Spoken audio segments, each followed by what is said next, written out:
Hi, I'm Jeff Ray, your host for Economic Outlook. Welcome to our show. We hope you make plans to join us each week as we discuss the region's most important economic development initiatives. Planners have been studying transit goals and priorities in the South Bend, Mishawaka, Elkhart, and Goshen areas with an eye on how to best serve the public through Transpo and the Interurban Trolley. We'll dive deeper into that work and let you know what might be ahead with public transit coming up on Economic Outlook.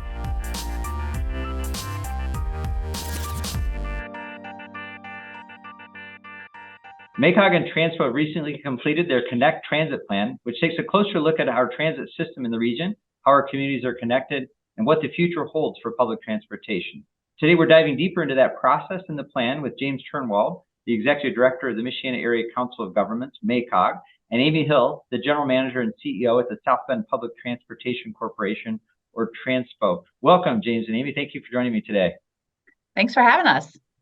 Great. James, let me come your way first. So if somebody's not familiar with MACOG and what you do there, give us a little flavor for that.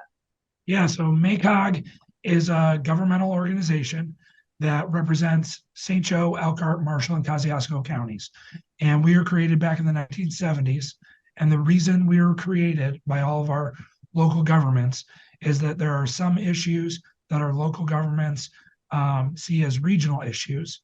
And so we tend to focus on transportation, community development, and then sustainability. Those are those kind of three areas that we focus on in helping serve our local governments kind of address those regional issues. Great. And Amy, if somebody's not familiar with Transpo, tell us a little bit about Transpo.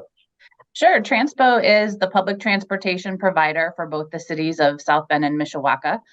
We also partner with MACOG and the Interurban Trolley to operate a joint route between downtown Mishawaka and Elkhart. People are usually most familiar with our traditional fixed route bus service, but we also offer paratransit service for individuals in our community that may have a disability and aren't able to ride the fixed route bus. So those are our two primary types of service.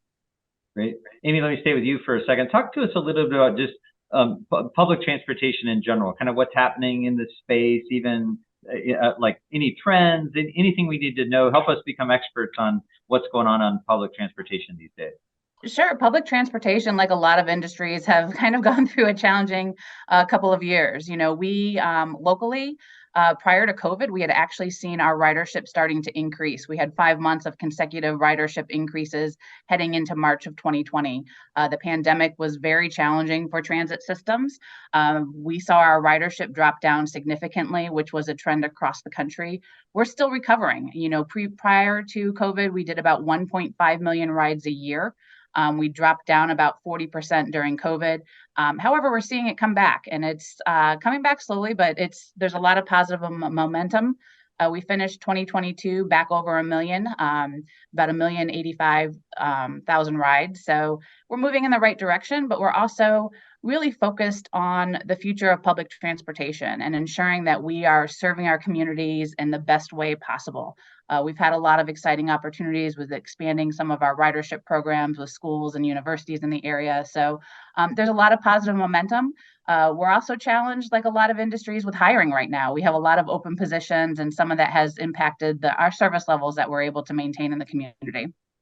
Great. James, let me come back your way. Talk about the planning piece is really core to what you do. As Amy mentioned, you partner on the Interurban Trolley and on other things. Talk to us a little bit about just sort of what MACOG is doing in the transit space.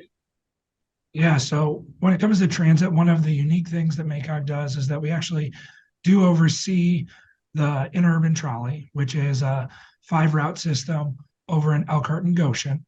But one of those unique routes that we have is our yellow line, which runs from Mishawaka and goes into downtown Elkhart.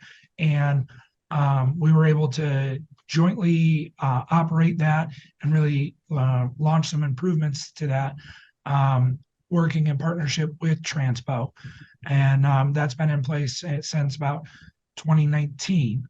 But really coming out of the pandemic, we thought that it would be really important, based on all the disruption that had occurred around public transit, to take a deep dive into how those routes, whether they're Transpo routes or Interurban Trolley routes, are operating, where are there maybe some efficiencies to be gained, and how do we start to plan for the future. Great. No, I appreciate it. And so I think that segues into really a big piece of this conversation is wanting to talk about this planning process that both of you have been undertaking. I mentioned the Connect plan a little bit. How about, James, maybe we'll come back your way. How about a high level, kind of overview of this Connect plan, kind of what you've been doing, how you've tried to get input, just give us a feel for what's gone into that plan.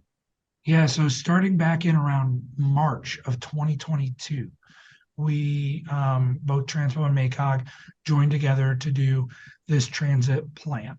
And it's really a study of how all of those routes currently work, where are there missed opportunities, what should we be thinking about in the future. And there was a set of visions that were created working with the public, doing a lot of engagement with our riders and a lot of our stakeholders. There were two visions created.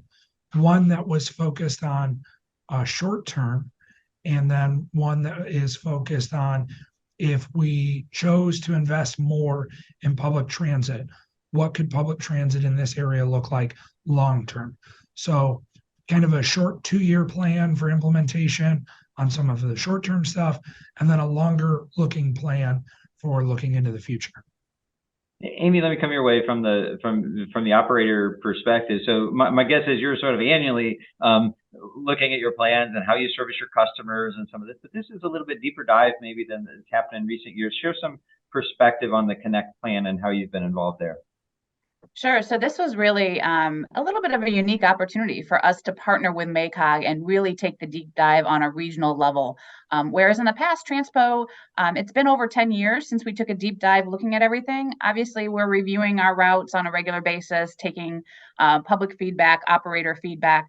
But this was really, like James said, an opportunity for us to look closely at everything, analyze our current ridership, ensure that routes are operating as efficiently as possible, and make sure that we're really serving those key areas in the community. So, one of the key things about this plan was really engaging the public. The public was engaged throughout the entire process. That also included, feedback from our employees and operators, and also the business community as well, too, to make sure that we know what those needs are and that this plan will address it both in the immediate future, but also longer term. Right.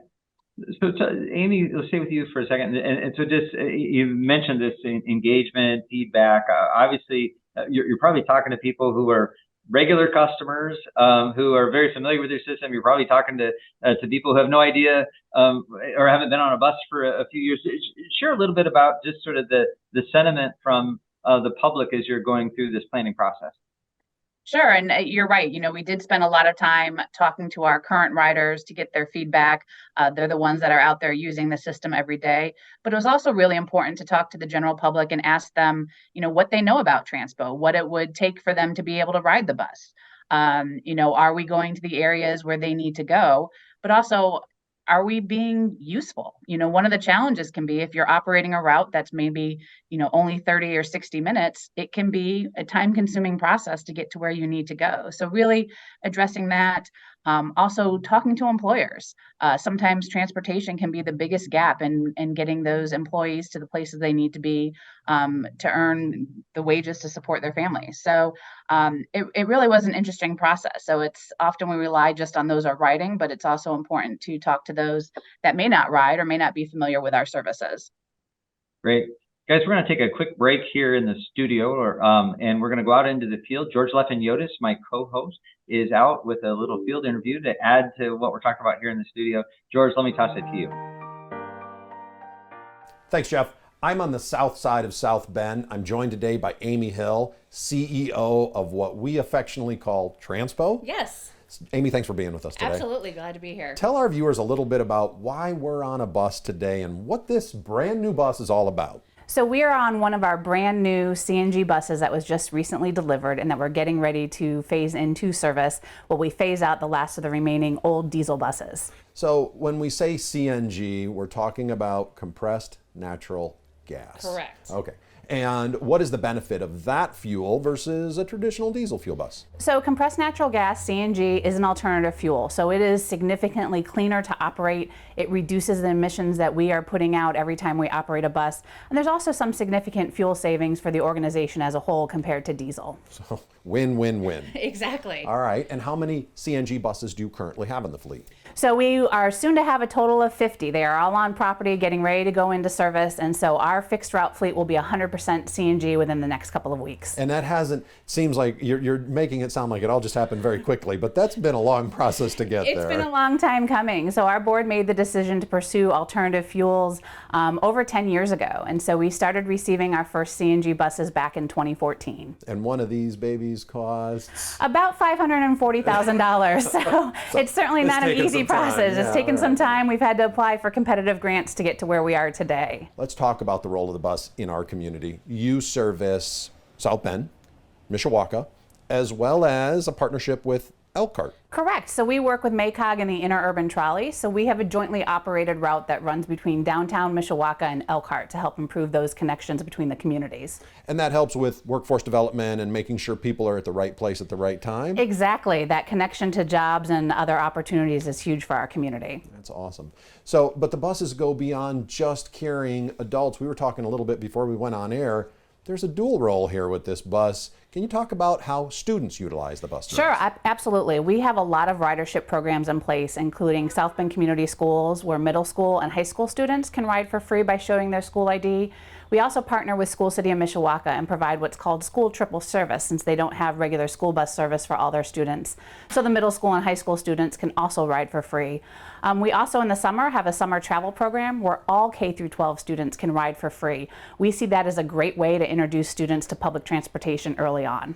And when you say all summer they can ride for free, so a student maybe could ride to a summer program at Leaper Park or at a particular school that has a program they don't have near their home. Exactly. So they can ride anywhere throughout South Bend and Mishawaka just by showing their ID, whether they're attending summer school or maybe they have a summer job, going to programming at the library, all sorts of things. We're able to provide those connections. So as our viewers see the bus behind us, in addition to being CNG, it is really a comfortable environment.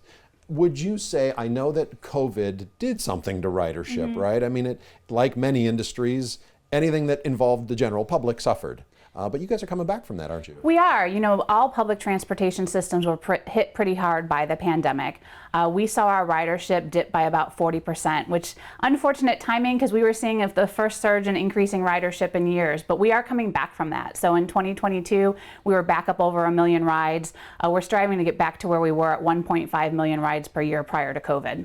So as we look at the nature of the bus and how it feels and how comfortable it is for people to sit on it, that's also part of your strategy in increasing the usage. Absolutely. With our newer buses, it's a significant upgrade from a 20-year-old bus. So we have new seating. The seating is actually made and manufactured in Elkhart. We do have additional capacity with these buses. We have a few extra seats over the other ones. Our buses are also all handicapped accessible, so we can accommodate wheelchairs, scooters on board the buses. Our newer buses actually have expanded bike racks, so we can now carry 3 bikes per bus, whereas it used to be 2. So we see a lot of folks taking advantage of that as well. Well, that's awesome. You touched base on something that's very interesting to me that you told me before we started filming, and that was that, was it 40% of this bus is made in the state of Indiana? That's correct. So we work with New Flyer. They're our bus manufacturer. And so actually 40% of the components on board this bus came from the state of Indiana. So it's our seats here behind us. It's the stanchions. It's a Cummins engine, Allison transmission, all made and manufactured in Indiana. So by upgrading our buses and securing federal grant funding, we're also reinvesting back in the economy for the state of Indiana. Now, one last thing. I know you're going to be you're in the studio with Jeff as well, talking more about Transpo and some of the challenges, but also exciting things that are happening. But it's beyond just the bus, right? There's also, Transpo also operates a number of stations. How is that going for you? It's going well. So our main transfer station is South Street Station in downtown South Bend. So we also have a smaller station in Mishawaka, the Mishawaka Transfer Center too. And then other key connection points are locations like University Park Mall and Town and Country Shopping Center in Mishawaka. So that's where riders can transfer in between different routes and really get to anywhere throughout our service area pretty easily. That's awesome. If you had to kind of identify what the next 10 years might bring Transpo, what would you say your goals are? Our goals are certainly to continue increasing ridership and making sure that we're serving our community to the best of our ability. We'll also be taking a look at a fuel feasibility study to make sure that CNG continues to be the best option for us long term, and what other resources might be out there as well too. We're constantly looking to partner with other organizations in the community, whether it's businesses or social service agencies. Transportation is so often a gap to those resources, and we want to make sure that we're doing what we can to make those valuable connections. Well, Amy, thank you. Thank you for showing off your new toy, and good luck with the new buses and good luck with the rollout. Thank you. We appreciate it. Thanks. Jeff, back to you in the studio. As I often say, I'm here finding the links that connect our community, and Transpo, public transportation, and getting people around is a big part of that. All right, we're back in the studio. George, thank you so much. Appreciate, always love having you out in the field, telling some great stories, and really has enhanced, I think our conversation that we're having here in the studio, or actually on Zoom today. So James, let me come back your way. So Amy mentioned that as you're going through this planning process and you're looking at routes and what barriers people may have, like to work or different things or route related, we're talking a little bit about frequency in particular. Talk a little bit about that as a priority as you look sort of at short term, long term, respond to the public. Help us understand what thinking is going on there. Yeah, so a lot of the thinking with public transit, especially around frequency, is that we want to have service that is convenient. Right now, a lot of the service in our region, the bus comes every maybe 60 minutes. So once an hour, the bus shows up.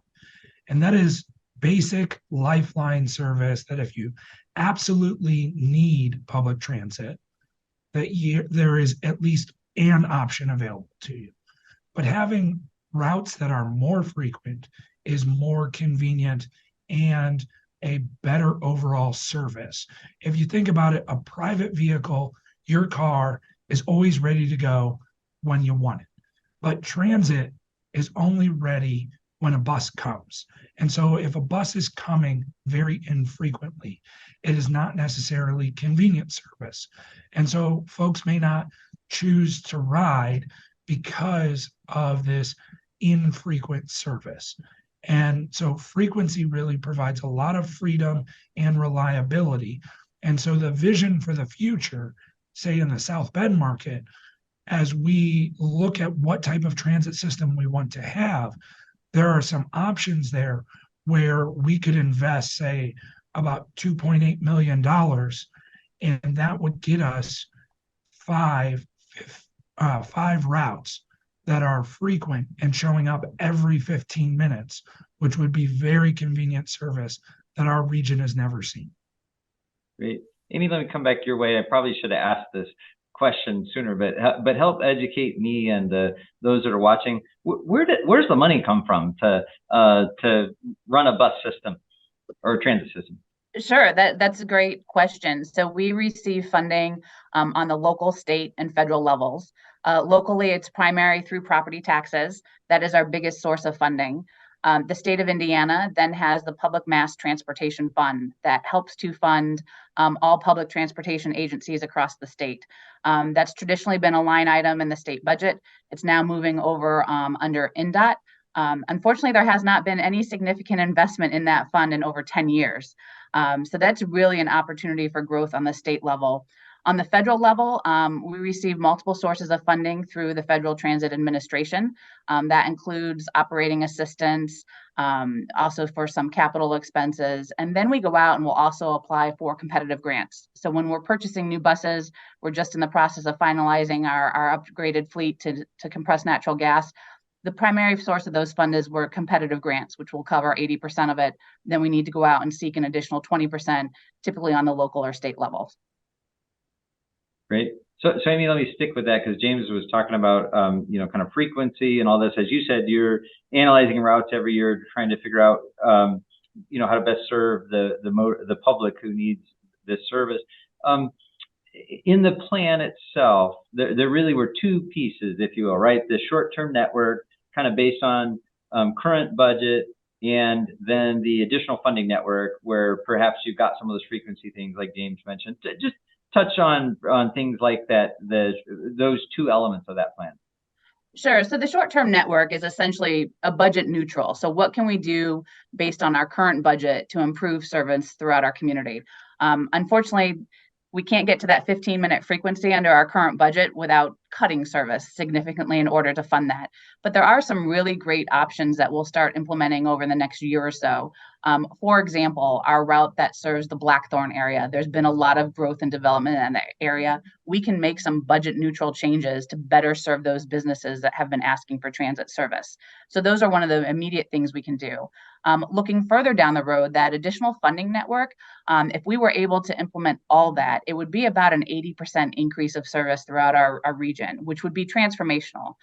We also know it's unrealistic. We're probably not going to have that money fall into our laps all at once. So the plan was designed to stair step that. So as James mentioned, to really see some dramatic changes, improving frequency on 5 routes to 15-minute service would be a small portion of that overall additional funding plan. So we have the opportunity, based on when we can identify additional funding sources, to implement pieces of those to finally get to that ultimate goal of really being able to provide usable service throughout our region.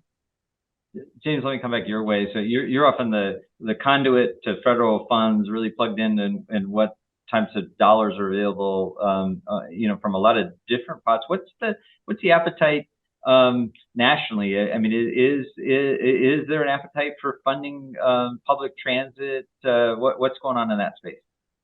Yeah, public transit saw one of the largest increases in growth for overall federal funding with the recent infrastructure bill, the bipartisan infrastructure law that was passed.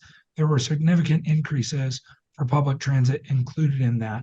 And throughout really the COVID pandemic, there was a number of bipartisan efforts to ensure that public transit was kept whole during that time period and really being able to allow to continue to wade through a very industry disrupting kind of time period. So there have been a lot of investments that the federal government is making in public transit. And so there are a number of opportunities, as Amy mentioned, through discretionary grants or competitive grants to seek additional funding. I think trying to be able to build a coalition of folks is really what we set out to do in this planning effort. Is before we say, hey, we need more money to have better public transit, we wanted to make sure that we asked folks, what type of public transit do you want in the future? And then build a coalition of stakeholders who can help kind of work together to find those additional funds to make those investments. Great. And Amy, let's build on that in our last about 2.5 minutes here. Talk a little bit about next steps. So that you've asked for public input, you've put a plan together. You're now imagining what transit looks like in the future. Talk to us about those next key steps.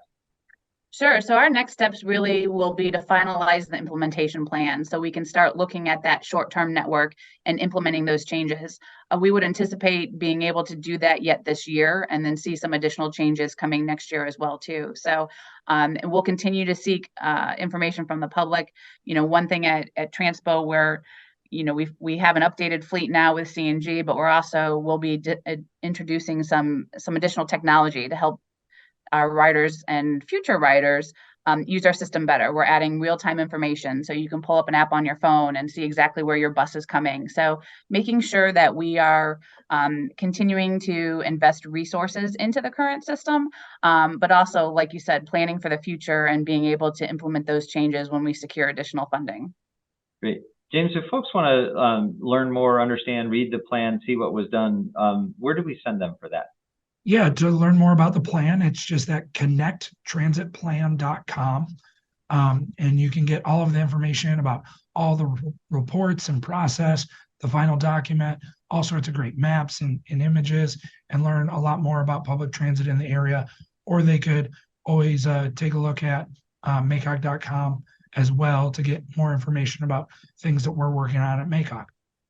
And generally, maybe James or Amy, either one, even though you've had the public comment, you developed the plan. My guess is you're both are always open to input from folks. People shouldn't think they missed the window. If they have thoughts on how to improve or enhance public transportation, they should reach out at any time. That's Yeah, correct. Yeah, it's never too late. We always welcome feedback from anybody, and certainly from Transpo's perspective, our website is sbtranspo.com. We've got opportunities where you can email, comment online. We're always out there talking to our current writers, and anyone's always encouraged to provide feedback.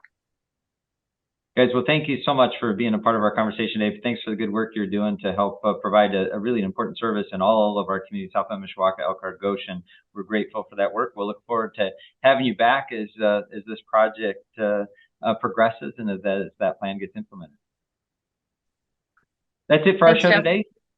That's it for our show today. Thank you for watching on WNIT or listening to our podcast. To watch this episode again and any of our past episodes, you can find Economic Outlook at WNIT.org or find our podcast on most major podcast platforms.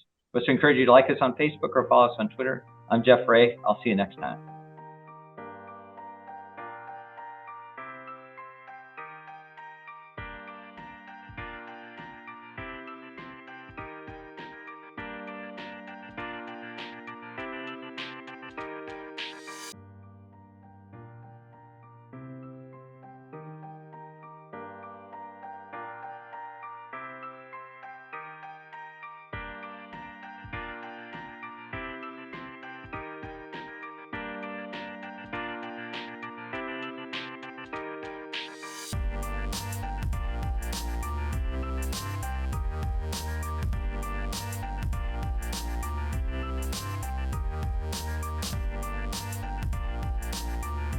This WNIT local production has been made possible in part by viewers like you. Thank you.